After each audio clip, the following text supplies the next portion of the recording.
Hey up, I'm Guy Kestivan, the Tester Man, and this is my drop bar to flat bar conversion on my Mason Macro long-term adventure bike.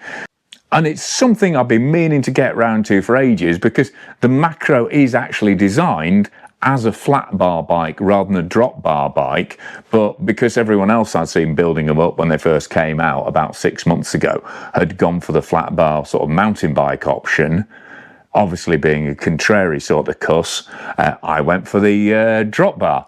And I have to say, I've really enjoyed having these Redshift bars on there.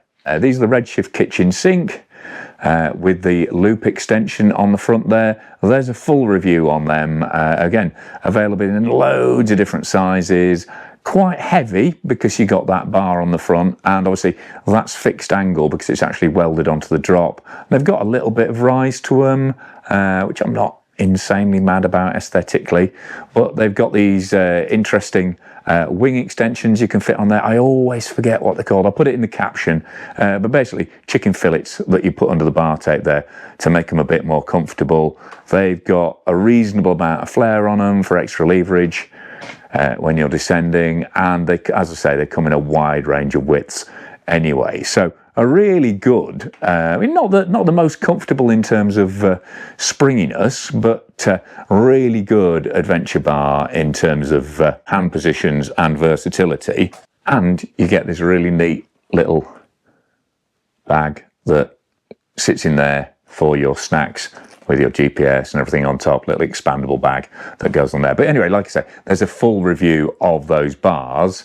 But before I send the bike back, Mason have been very, very patient with how long I've had this bike. And I've actually ridden it a ton. I've kind of surprised me how much I've used it.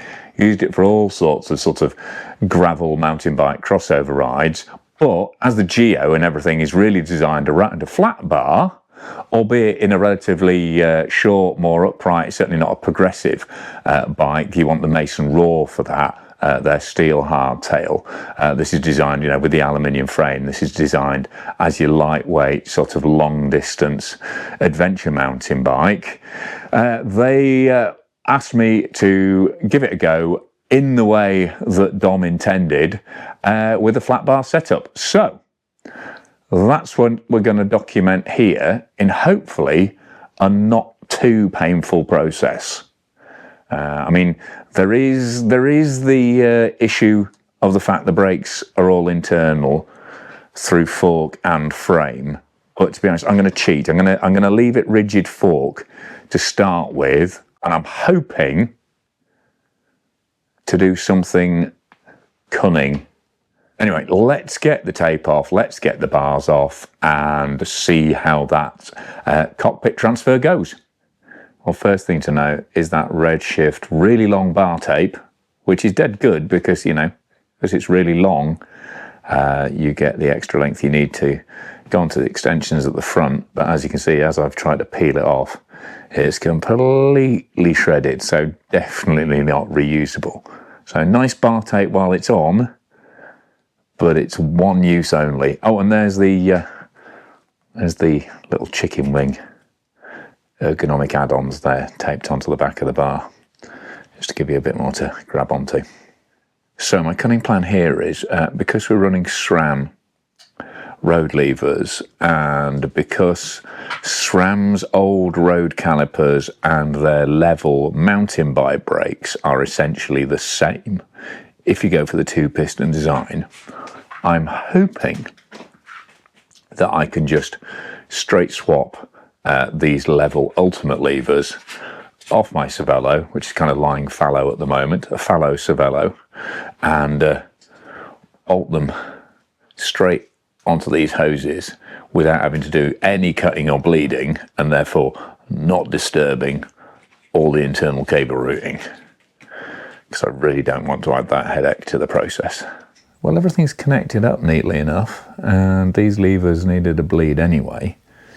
But if you really pump it, we have some kind of braking action at the rear. So I'm kind of hopeful this hack might work. Get the syringes out, see if we can make it a thing. So the good news is we have SRAM level levers, level ultimate to be precise, paired to Hope RX2 calipers. The bad news is the bleed was an absolute stinker, as it was the last time I tried. But the big takeaway from this, the big lesson learned, is that different types of, I'm not going to undo it, but different types, oh God, keep hitting the tripod on the cupboard, and I can't be asked to do this again, sorry, just have to cope with the clanging, is that different SRAM bleed ends, although they look identical, I used a different one on the rear, and you can still see there's oil all over the floor from that. And then I used this one for the front one. Well, I used it for the second time. First time, used the other one, again, oil all over the place. Ta-da. But used a different, oh God, I can't remember what they call it. It's too late at night. But anyway, this smart SRAM design where it has the little hex key built in. And that worked fine, no leakage. Still, to be honest, a bit of a ball ache to bleed to get a good lever feel. But we're there now, and as you can see, we've got SRAM carbon bar on there. Again, nothing crazy this bar. This is the Atmos bar. Bar I've used a lot on different builds, really like it. We've got a stem, I don't even know where this comes from. A very generic stem that looks to be about the right length. Looks about 90 mil on there, which will hopefully suit the kind of more old school XC geometry we've got going on, because we've still got the rigid fork in here. Got my favourite SQ Labs mini bar ends on the middle, and we've got the new Ergon GXR ergonomic grips here. So these are the large ones, meant to suit large paws like my own. And they're like a slide-on grip, so held in place with hairspray at the moment. L-net, if you're wondering, thanks to Mrs. K. Yes, there you go, there's the Atmos logo on the bars. Just really good, light, reasonably balanced in terms of feel and stiffness. Carbon bar, and then there's another view of those mini bar ends. We've got the Garmin on there. And apart from that, oh, and I took the second bottle cage off because it was just driving me nuts that they actually contacted each other. But I've stuck a 1UP pump holder in there because I've just got that 1UP EDC pump in on test, and it's an absolute belter. Yeah. Now currently I've stayed with the same wheel set because obviously I just want to carry over as much in terms of the actual ride dynamic as possible, just to get the initial impression of the ride feel with flat bar versus the drop bars I had on before. So we've still got those 1.0 high top zips on there, and the new Specialized Fast Track Flex Light and Air Track Flex Light on the back. Yes, there is a test coming on those.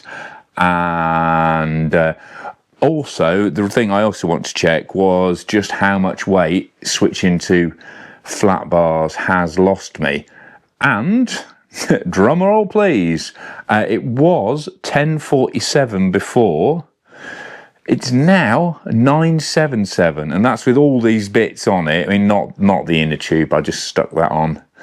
Onto this rack fender. It's an inbuilt mudguard with sort of strapping points. I still don't know whether I really like it. I like it, I do kind of like its duck build aesthetic. I think it breaks up the fact that otherwise you'd have this huge crown on top of the fork to make it suspension corrected. But the fact it's got such a stubby little tail on it means it's nowhere near the coverage it could give. So it's not as practical as it could be, but I just strapped an inner tube on there to give it sort of a sense of purpose. But like I was saying, so it's gone from 1047 to 977. So by swapping the bars and the shifters, 700 grams that's saved.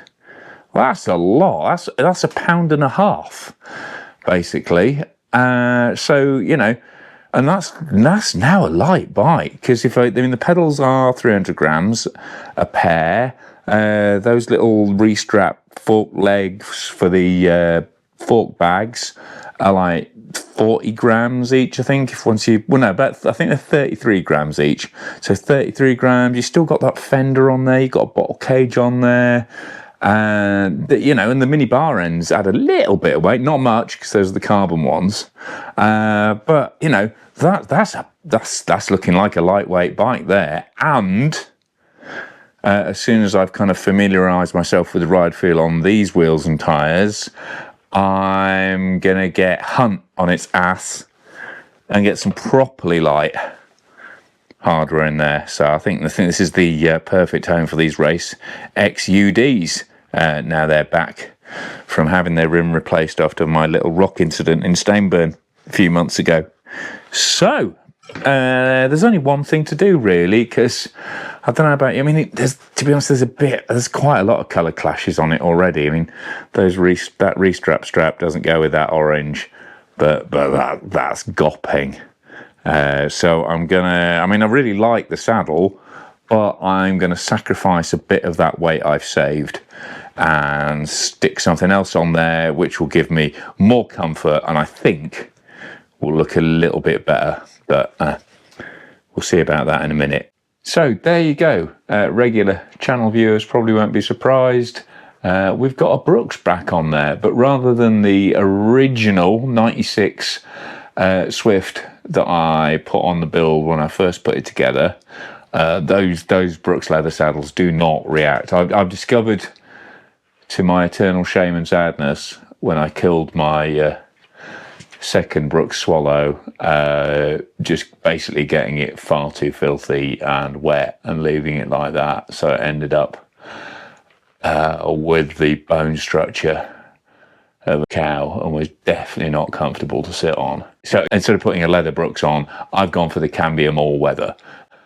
So it's not light. This is 433 grams, so about 200 grams heavier than the saddle I took off. But I think the kind of aged patina is a bit of an aesthetic win in terms of the frame. I'm sure you guys will let me know in the comments otherwise, and I know for a fact it's a nice broad and it's a super comfy. I mean, it doesn't sound that comfy, but it is actually super hammocky, and so nice to have that back on there. At least we'll give it a go anyway. See how it goes.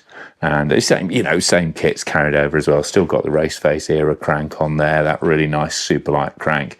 Mason seat post is the same, and like I say, same wheels. Although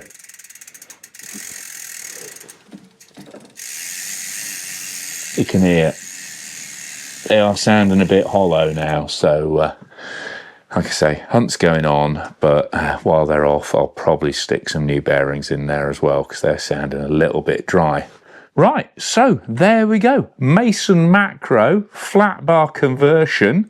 The way that Dom and his design team, designed it in the first place, is designed to be a flat bar MTB first and foremost. The drop bar thing was just my own perverted twist on the idea. So we're all bagged up with these restrap fork bags I'm testing, and the one-up pumping, and that axis controller ready to roll on that force rear mech. Brakes bled and sorted, saddle on. Yeah, really interested to see how this goes now. Because, that kitchen sink bag I had on had a load of advantages in terms of hand positions and the multitude of them, but it was pretty weighty. So, am I going to miss having all those hand positions, or I'm going to be totally happy with my little inner bar ends and, obviously more control on the wider flat bars? And, will I really appreciate the fact, and will I really appreciate the fact I've lost half a kilo out the bike? Only one way to find out, and that's go and ride it. So that's what will be happening next. But in the meantime, obviously, if you've got any questions on this bike, or if you missed any of the previous builds or kind of ride videos I did on it, then fire away in the comments below. And if you've got your own opinions, or whether you prefer flat bar or whether you prefer drop bar for kind of dry, I mean, well, this is gravel, isn't it, I guess? Still, I don't know, it's a mountain bike, but it's a rigid fork mountain bike. It's right in that middle kind of grey area. But what I do know is, even set up like this, it's probably only around 10 kilos. And if I weighed it in the way I normally do, like stripped of pedals and all the accessories, it's not going to be far off 9 kilos. And that's not bad, you know, that's not far off a lot of gravel bike weights, and they're running 40mm tyres, where these are, you know, a healthy 60mm tyre on there. So I think this is not only going to be, well, hopefully, I should say, not only going to be quite a comfy and capable way to ride all sorts of terrain, but also a bit of a stealth hunter. Because, I mean, if you've got drop bars on the gravel bike, people kind of know that gravel bikes aren't that much slower than a road bike. But with flat bars on and what look like big chunky tyres, hopefully we can give some people some surprises. Do like a Q-ship. Do like a Q-ship. And again, if you want to talk about merchantmen from the World Wars with hidden gun emplacements on them, then I'm equally happy to chat about that in the comments as well. But for now, I've been Guy Kesterman on GuyKest TV, talking you through, somewhat haphazardly, over a couple of very late nights, my conversion of my Mason Macro long-term adventure bike build from Redshift Kitchen Sink drop bar to a mixed SRAM Atmos flat bar cockpit. But that's enough talking about it in the workshop.